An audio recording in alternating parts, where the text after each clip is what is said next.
Un uomo di Crotone, Giuseppe Sirianni, di 51 anni, ha perso la vita precipitando dal tetto della sua abitazione mentre stava effettuando alcuni lavori di riparazione. L'incidente è avvenuto questa mattina in via Libertà, nel centro cittadino.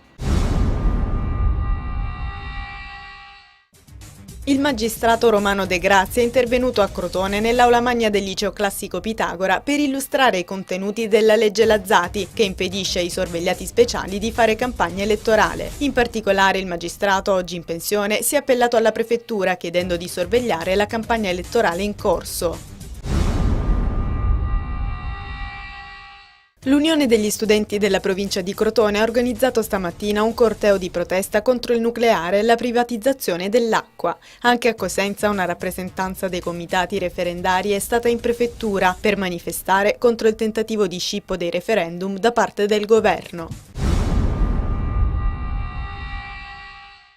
È arrivato stamattina a Reggio Calabria il presidente dei deputati IDV alla Camera, Massimo Donadi, che ha tenuto una conferenza stampa sulle elezioni amministrative. Sulla questione referendum ha detto: la cosa grave che va evitata è il furto di democrazia di questo governo che in realtà vuole mantenere il nucleare.